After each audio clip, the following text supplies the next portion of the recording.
For me, a great British castle is a fortress, a palace, a home, and a symbol of power, majesty, and fear. For nearly 1,000 years, castles have shaped Britain's famous landscape. These magnificent buildings have been home to some of the greatest heroes and villains in our national history. And many of them still stand proudly today, bursting with incredible stories of warfare, treachery, intrigue, and even murder. Join me, Dan Jones, as I uncover the secrets behind 6 great British castles. This time, I'm exploring one of the oldest and most notorious castles ever built. A fortress, prison, and execution place. Built to inspire fear in everyone who walked through its gates.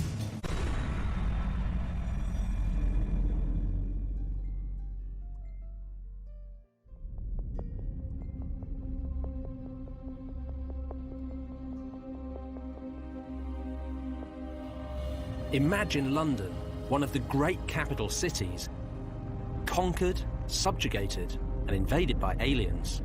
And imagine if they backed up that invasion by building something new, terrifying, and utterly overwhelming. A gigantic piece of military hardware designed to show off the power of the invaders and scare the population after death. This brooding monolith was from another world, but it wasn't science fiction. It was very, very real. Today, the Tower of London is Britain's most visited tourist site. But back in the 11th century, it was the state-of-the-art weapon of a new ruling elite. But of course, it wasn't built by little green men. It was the brainchild of one of the most ruthless kings in English history. William the Conqueror. William was the illegitimate son and heir of the Duke of Normandy, which meant he was actually descended from the Vikings. And like any good Viking, he had a taste for sailing to new lands and taking them for himself. In 1066, he set his sights on England. William took an army across the English Channel and defeated his Saxon rival Harold at the Battle of Hastings. The Norman invasion, perhaps the greatest turning point in English history, had begun. London. They marched around the city, burning everything they came across. It was a stunning show of force, and it worked. Within weeks, the terrified citizens of London surrendered without a fight. On Christmas Day 1066, William, Duke of Normandy, was crowned King of England at Westminster Abbey. But this was more than just a cheeky power grab by a foreign upstart. It was the beginning of a conquest that would engulf the whole of England. And at the heart of the conquest, William built a series of massive castles designed to put the masses in their place and show them that he was their new boss. The centrepiece of this network was the vast stone structure known as the White Tower. It loomed over London, and its location was carefully chosen. William used a 1,000-year-old blueprint left behind from the last great civilization that had invaded England, the Romans. The Normans were building on top of old Roman ruins, right? Stone castles is the name of the game. To say, as the Romans said, I came, I saw, I conquered, we came, we saw, we conquered. So he's basically setting himself up as the new imperial kind of power in the land. The classic example of that one is Colchester, if you like. Probably the very first stone castle that's constructed by the Normans in this country. It could be that one. Very closely followed by the Tower of London. And then at London, he builds his massive stone castle, which is his seat of power within the capital city. There's another part to this story of the two castles as well, isn't there? It is supposedly the architect for both sites is the Bishop of Rochester, a guy called Gundulf. And J.R.R. Tolkien, who obviously everybody knows for Lord of the Rings, supposedly takes, because he's an Anglo-Saxon scholar at Cambridge, takes Gundulf, and Gundulf becomes Gandalf. And, of course, The Two Towers is the name of the book, the second book.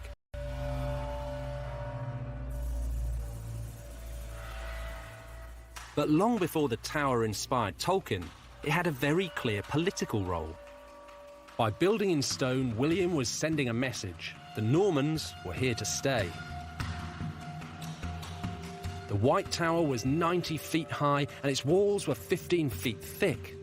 It earned its name because its whitewashed stone walls could be seen for miles around. Londoners would never have seen anything like it. Heavily armed foreign soldiers stood behind thick stone walls, and it all sent out a clear message. This was a castle devoted to one simple purpose: maintaining royal power. London? Is it across the river with the mayor at City Hall? Is it with the politicians at Westminster? Is it with the money men in the city? Well, in the 11th century, there was no doubt where power lay. This enormous square fortress landed next to London, as threatening and as alien as a spaceship. Placed next to the most important city in England, it took nearly a quarter of a century to build, but it was worth it.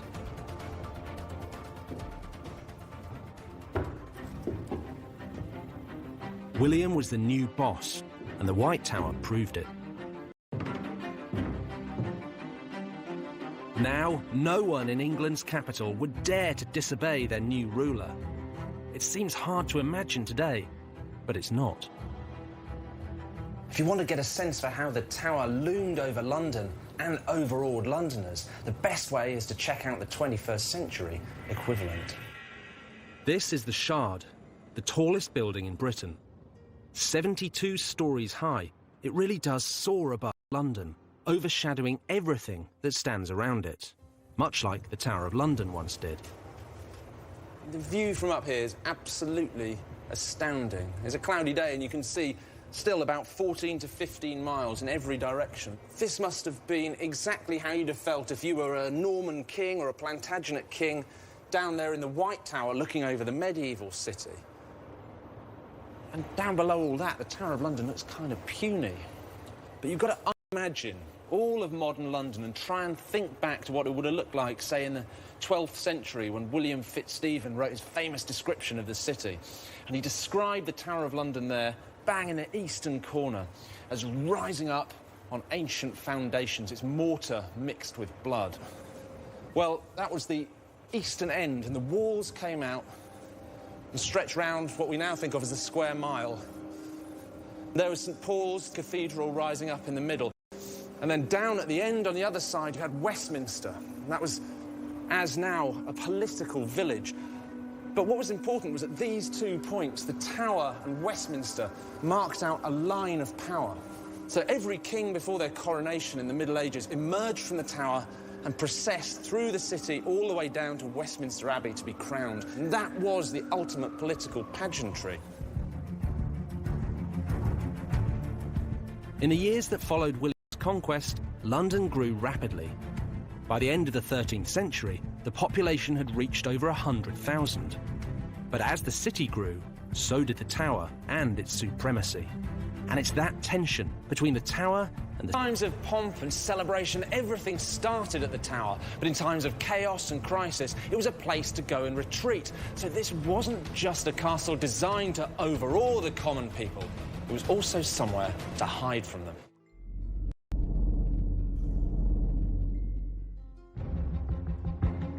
In the 11th century, the White Tower was built by William the Conqueror as a symbol of Norman power. Under the kings who followed him, it grew bigger, stronger, and more menacing. In the 13th century, Henry III extended the castle to the north and east with a curtain wall. And he transformed the interior into a comfortable royal palace, which is how it's been restored today. But much of the modern castle was the work of Henry's son, a king who added a truly deadly reputation to the Tower of London. Henry III's son, Edward I, was a warrior king and one of English history's keenest castle builders. He spent twice as much on the Tower of London as his father, despite only rarely using it as a royal residence. But Edward had a difficult relationship with London and with the Londoners, and he liked to be sure that when he needed to, he could keep his distance from them. Edward built a second concentric curtain wall to enclose the first, and he extended the moat. So the tower we see today is essentially the one he completed, and it was sending a very clear message to the city. Know your place. And know that I am your king. In the Middle Ages, castles weren't just places to house soldiers. They were also heavily involved in royal finance, both as places to keep the king's money and to imprison those who tampered with it. Any kingdom, ancient or modern, depends on a system of commerce, buying and selling, borrowing and lending, and taxation. But it's money that lies at the dark heart of two of the most vicious and violent stories in the history of the Tower of London. Edward I spent his entire reign fighting expensive foreign wars. It cost him a fortune, and it made him obsessed with the currency of the realm. Edward was prepared to deal very harshly with anyone who meddled with his money. Medieval coins were made of silver, a soft metal that was very easy to bend, break, and forge. One of the most common methods of medieval fraud was coin clipping, cutting away the edges of silver pennies, melting down the slivers, and making new, fake coins of your own. Actually stealing from the royal pocket. If you look at the definition of a coin, it's a piece of precious metal whose intrinsic value is equal to its face value and stamped with an official mark guaranteeing its weight and fineness. So it does exactly what it says on the coin. You have a penny, like that. It contains a pennyworth of silver. And they all have to be the same, because that's what money is. It's the weight of the coin. The coins were weighed, not normally counted. So coinage was something that was taken really, really seriously in the Middle Ages. It had sterling qualities. English coin was renowned throughout the entire world. Because it was so pure, so regular. It was good quality and should have been good weight and good standard of silver. Which explains then why anyone who was caught doing, debasing the coin... It was treason. Clipped coins flooded the economy and caused inflation.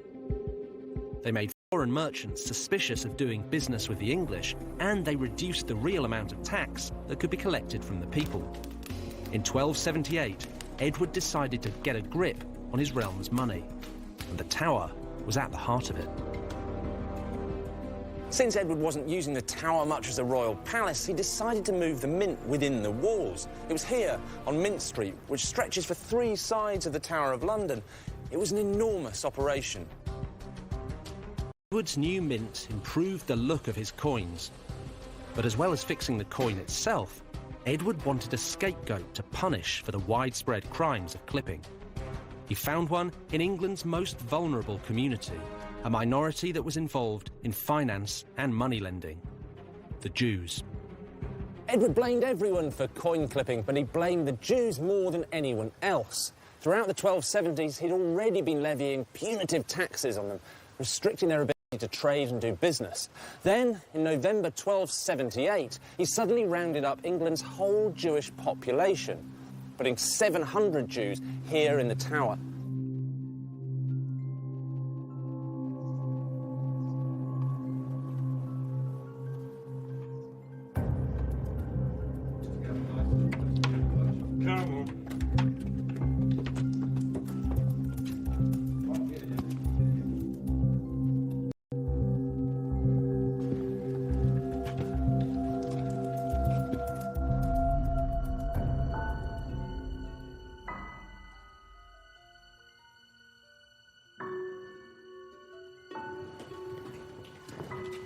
Get in there.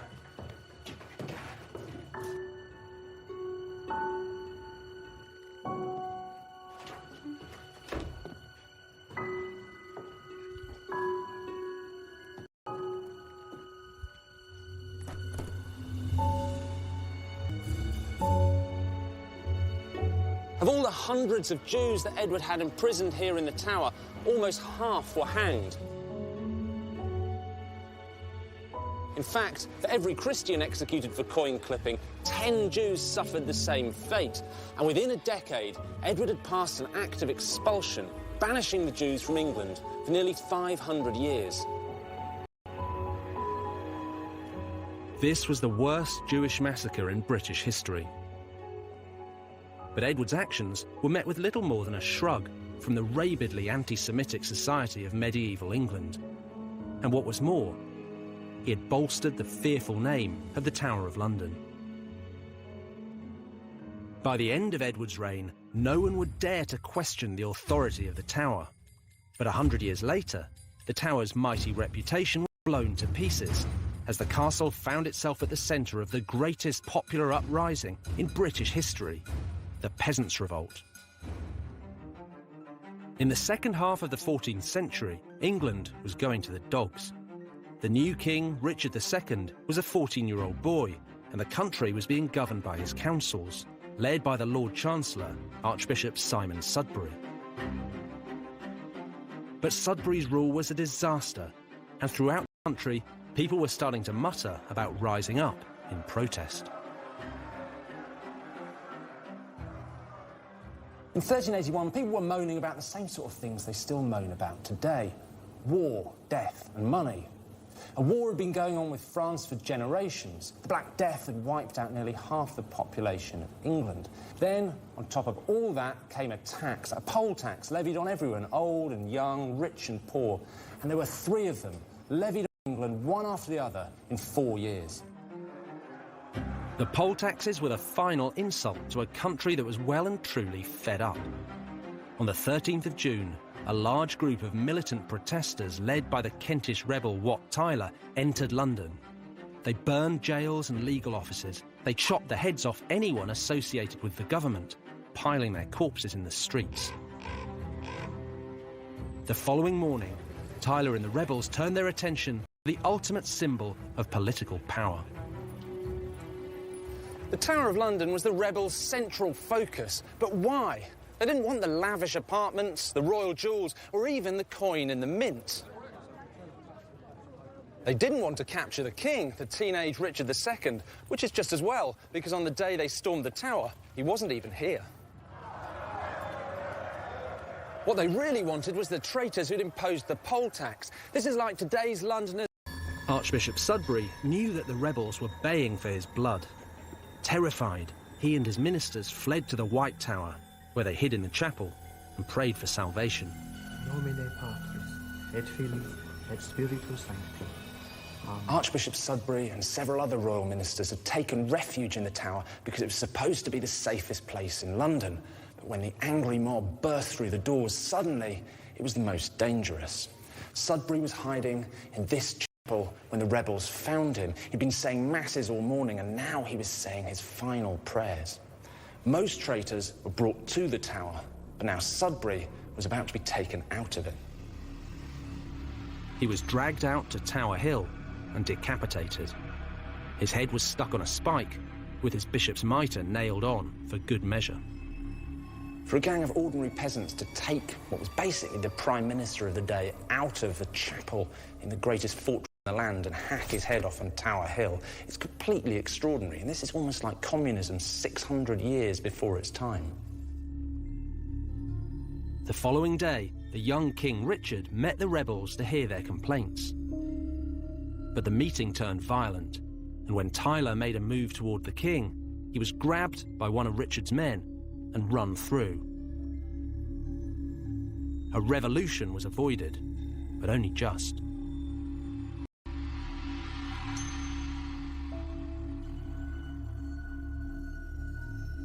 The Peasants' Revolt was one of the most shocking episodes in English history. It ended with London on fire, the Chancellor's head on a stick, and the mighty Tower of London stormed by a gang of villagers. The lesson, perhaps? Well, you antagonise the mob at your peril, but it was also a reminder that the Tower, like any other castle, was only as strong as the person holding it. The Tower of London survived and regained its reputation as a menacing fortress. But soon, it would be the scene of one of Britain's most notorious and mysterious crimes.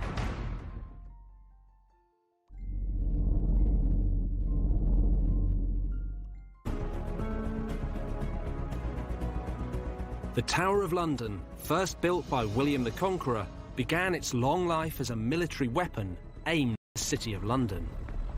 Over the centuries, its power and prestige grew. Kings stayed in the tower the night before their coronations, and they retreated behind its walls to ride out periods of rebellion and war. But occasionally, kings would go into the tower and never come out. One of the great mysteries, and it's easy to see why. This is a riddle worthy of any detective novel, a crime that changed history and has never been properly solved. The princes in the tower were 12-year-old King Edward V and his brother, the 10-year-old Richard, Duke of York. In 1483, their father, Edward IV, died suddenly at the age of 40. The boys' uncle, Richard, Duke of Gloucester, quickly took them into his custody and placed them in the Tower of London.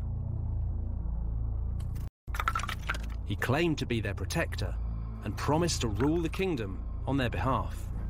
But soon, Richard's plans changed. He declared the two princes illegitimate and took the crown for himself as Richard III. The boys were no longer in the tower for their own safety. They were prisoners. For a few weeks, passers-by saw young Edward and his brother playing games in the tower gardens.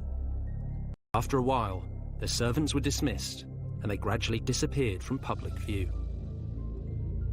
By the time Richard had been king for a couple of months, his nephews had vanished completely. They were never to be seen again. For centuries, the fate of the boys was a mystery. Most writers in the Tudor years blamed Richard III, including William Shakespeare, who portrayed him as an evil, hunchbacked, crown-stealing murderer. But was he really a murderer? Without any bodies, it was difficult for anyone to be sure. Then, suddenly, startling new evidence was turned up, hidden deep within the fabric of the Tower of London.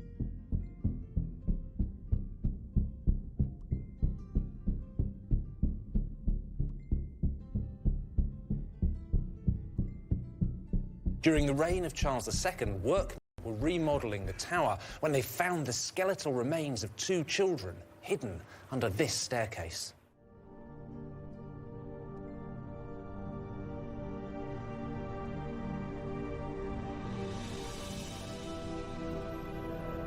When Charles II heard that the bones had been found, he wanted them reburied with royal dignity, which is why today they're here in Westminster Abbey in this beautiful casket designed by the great architect Christopher Wren.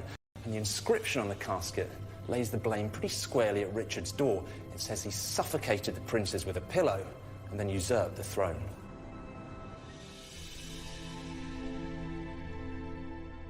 Richard III was dug up under a car park in Leicester in 2012, and his bones were subjected to everties, almost 100 years. When it was opened, it was found there were two children's skeletons inside, but since then, no permission has been granted to subject whatever's in there to modern scientific testing. And until that permission is granted, the mystery of the princes in the tower will continue.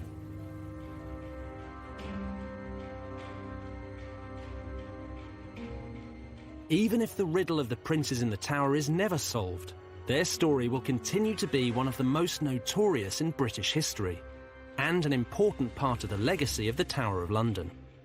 But one thing is for certain: the princes were not the first prisoners to suffer in this castle, and they certainly weren't the last.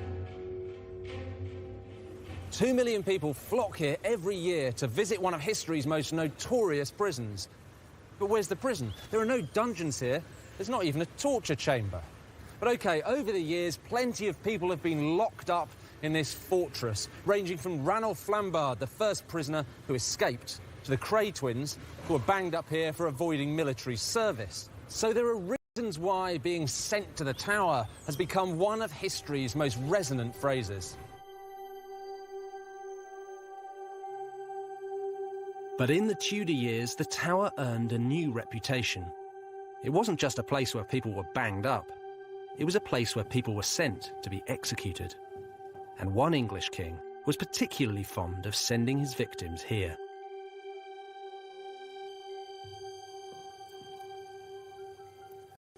This massive suit of armour was once owned by England's most famous king, Henry VIII. And you look at it, well, it tells you everything you need to know about Henry's self-image. It's big, it's manly, it's virile. It all points very obviously to one place. And this was owned by Henry towards the end of his life in 1540, when he was fat and grumpy and ill and tyrannical. And that's the Henry I associate with the Tower of London, because it wasn't his fortress or his palace or even his playground. It was his personal prison, where he locked up those he thought were traitors.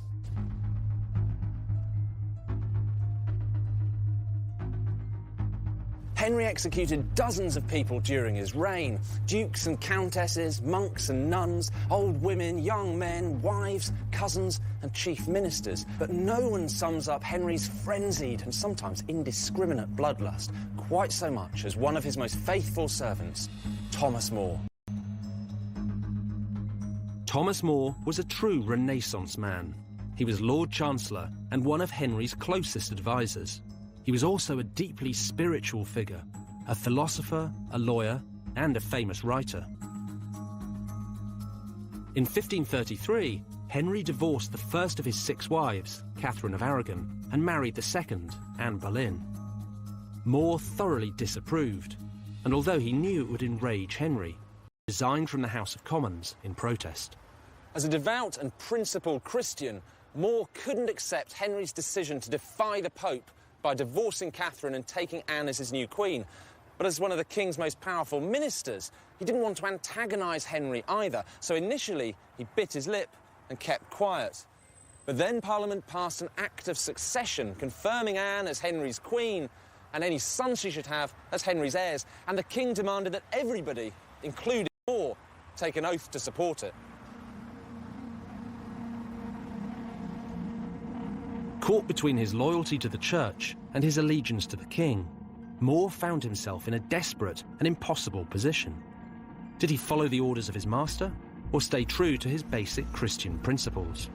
Here at All Saints, his private chapel in Chelsea, he prayed for guidance, but when he was summoned before the Archbishop of Canterbury, he was given an ultimatum: support the king or suffer the consequences.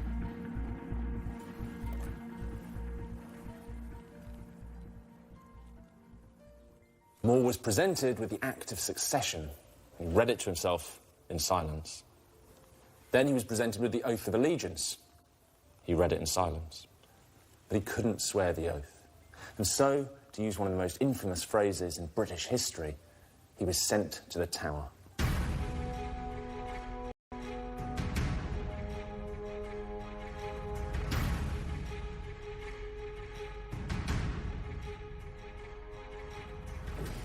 There's some debate about where More was held, but many people think it was here in the basement of the bell tower next to the modern constable's residence, which is normally off-limits to the public.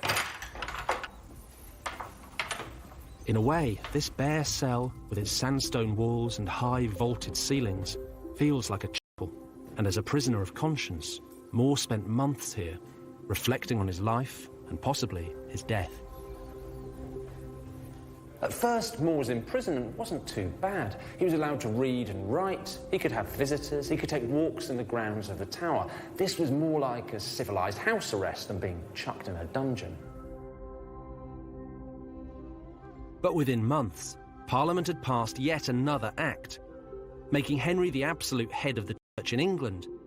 And cutting the country off from the authority of the Pope. The pressure on More was building. They may have been lifelong. As one of the most highly respected men in all of England edged slowly towards his doom, More himself described what happened next. So, Andrew, what is this collection we have here? We have a set of 16th century transcripts of the works of Thomas More. So much of it.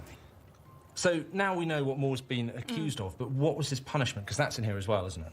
So we are told that he's going to lose all of his properties, his land shall be deemed and adjudged in our said sovereign and his heirs in like estate, form and condition as they were before. So what we're saying here is that everything that Henry's given to Thomas More over the years that More's been in favour is now being taken back. He's ruined. Yeah, he loses absolutely everything. But what about More personally? Halfway down this page, we read, "and also shall suffer such pains of imprisonment of his body." So that great old phrase, sent to the Tower, that's the rest of More's life. Exactly. The ruthlessness of Henry, I suppose. Absolutely. And by this stage, I mean, he was a complete monster. He really was. More was visited twice, in May and June 1535, in an attempt to get him to take the oath of allegiance. But he saw this as a real dilemma. On the one hand, he was a devout Catholic. On the other, a loyal subject of the king. And he said, this Act of Parliament is like a two-edged sword, for if a man shall swear one way, it will confound his soul. If he swears the other way, it will confound his body. In other words, he was damned if he did and damned if he didn't. In the end, when he was pressed to take the oath, More remained silent. On the 1st of July 1535, Thomas More was taken from the Tower of London to Westminster, where he was tried for high treason. His accusers deliberated for just 15 minutes before giving their verdict. More was found guilty of treason and he was sentenced to be hanged, drawn and quartered. He was taken by boat downriver to the Tower to await his fate. Having defied his king, More was sent back to this room to contemplate his awful fate. On the day before he was due to be executed, he wrote one final letter to his beloved daughter, Margaret. What does More have to say? Because this is the day before he was going to be executed. There must be quite an emotional letter for him to have written to his daughter. He says, "I never liked your manner toward me better than when you kissed me last. For I love when daughterly love and dear charity have no leisure to look to worldly courtesy." God, that's incredibly touching, isn't it? So he's referring to just after his trial when he's been sentenced to death and he's being escorted back to the Tower, and Margaret has been waiting, sees him, and that obviously gave him uplifted him and gave him great comfort. She really seemed to understand him, and she seemed to really understand why he felt unable to swear the oath of supremacy, and she supported him in that decision. And I think, you know, we're kind of sitting in front of More putting pen to paper, imprisoned in the Tower of London. It doesn't get much more spine-tingling than that, really.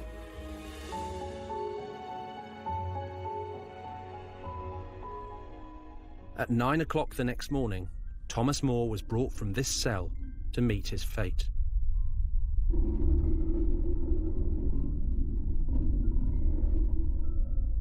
In the end, he wasn't hanged, drawn and quartered, but simply beheaded as a traitor. His final words were, "The king's good servant, but God's first." Thomas More's execution was only the beginning of Henry's reign of terror. And throughout the Tudor years, plenty of other noblemen and women found themselves locked up here, waiting for the executioner's call. None were more famous than Henry's second wife, Anne Boleyn, just 1 year later. Anne Boleyn stayed in the royal apartments here at the Tower of London on the night before her coronation as Henry VIII's queen. 3 years later, she was back on the morning of her execution. Now, for Anne's daughter, Elizabeth I, it worked the other way round. She was a prisoner here at the Tower of her sister, Mary I. Within a matter of months, she was leaving the Tower on the morning of her own coronation. In Tudor times, treachery was a fickle concept, and today's king, queen or royal confidant could easily be tomorrow's traitor. But fear of the monarchy would begin to wane. Less than a century after More's execution, the balance of power in England would shift. Soon, the dominance of the Tower of London would be overshadowed by the will of the people.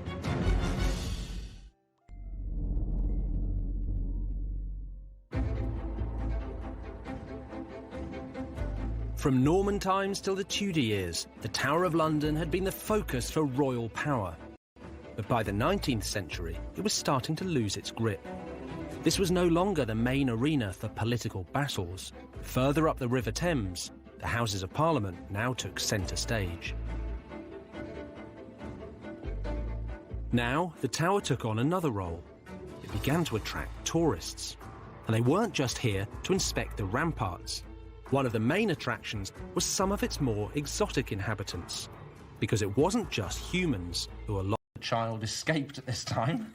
He was afterwards, by command of the king, baited to death with dogs upon a stage. Well, it gives us an insight into the cheery humour of the 18th century, doesn't it? Oh, dear.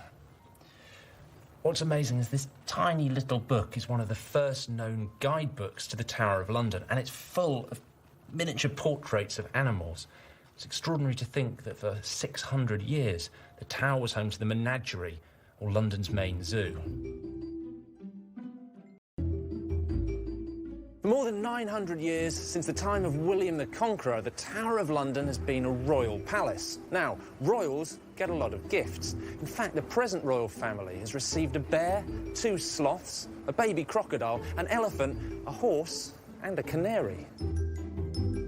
In 1252, the King of Norway presented the Tower with a very exotic gift, its very own polar bear. Now, the royal records show the purchase of a muzzle, a chain, and a long length of rope so the bear could go fishing for its own food in the river. England's medieval kings needed somewhere secure to put all the animals they received. Naturally, they chose the strongest castle in the land, the Tower of London. Over the years, the Tower was home to everything from monkeys to Barbary lions. And my favourite, a pair of dog-faced baboons. In the 18th century, the Tower of London opened its menagerie, or zoo, to the public. To get in, you had to pay 3 pennies or bring along a cat or dog to feed to the lions. By 1828, the Tower held over 280 animals, but one man was not impressed. Arthur Wellesley, Duke of Wellington, was the heroic general who defeated Napoleon at Waterloo. Now aged nearly 60, he was made Constable of the Tower. The old soldier had plans for the great fortress, and they didn't include wild animals or the noisy crowds that came to see them. As far as the Duke of Wellington was concerned, the Tower was a barracks for troops, not a circus or a zoo. On top of that, the place was filthy. The water in the moat was fetid, and there was cholera among the troops. Now, Wellington was a founding member of the Zoological Society, and to his mind, cleaning this place up meant the animals had to go. The Duke of Wellington knew that housing wild animals in a medieval fortress was an accident waiting to happen. And he was right. In 1835, when one of the lions allegedly mauled a soldier, the Iron Duke had had enough. He relocated the entire menagerie to Regent's Park, where it became one of the world's most famous collections of animals, London Zoo. Wellington got rid of a ship-shaped military barracks. They named the building after him, where they now keep the crown jewels. But you know what? The ultimate irony is the Duke of Wellington hated tourists. Wellington proposed that the public should be kept out of the Tower of London. He called them a nuisance and a threat to security. Fortunately, for the millions of tourists who come here every year, he never got his way. For nearly 900 years, the Tower has dominated London and fascinated the world. Today, it remains the most famous British castle of them all. In the end, the story of the Tower is about the mob, and it always has been. The Tower was built to frighten and subjugate them. It's been used to appease them, locking up criminals and foreigners. And of course, it's been used to amuse them, whether coming to the zoo or going out to Tower Hill to watch traitors being beheaded. And it still amuses them now, a royal fortress invaded every day by thousands of ordinary people pouring in off the streets of London.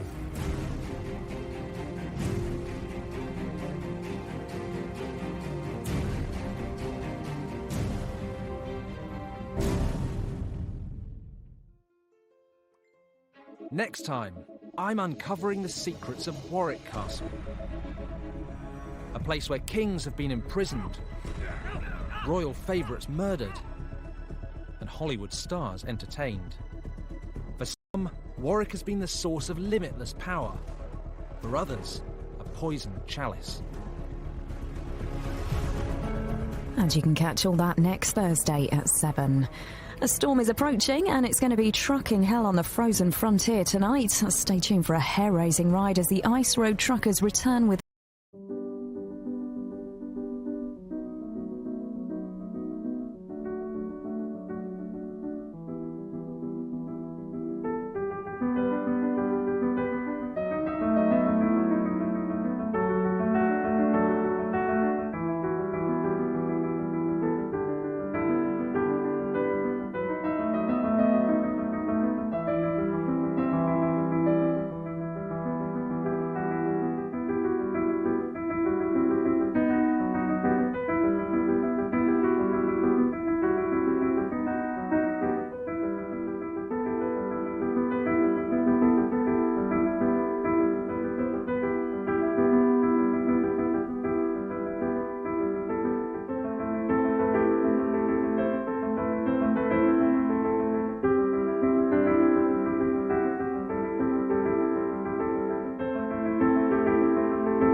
White Tower was 90 feet high and its walls were 15 feet thick.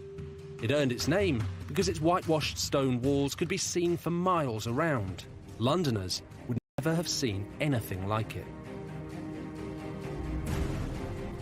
Heavily armed foreign soldiers stood behind thick stone walls, and it all sent out a clear message.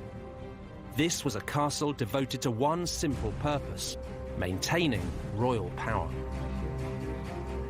London? Is it across the river with the mayor at City Hall? Is it with the politicians at Westminster? Is it with the money men in the city? Well, in the 11th century, there was no doubt where power lay. This enormous square fortress landed next to London, as threatening and as alien as a spaceship.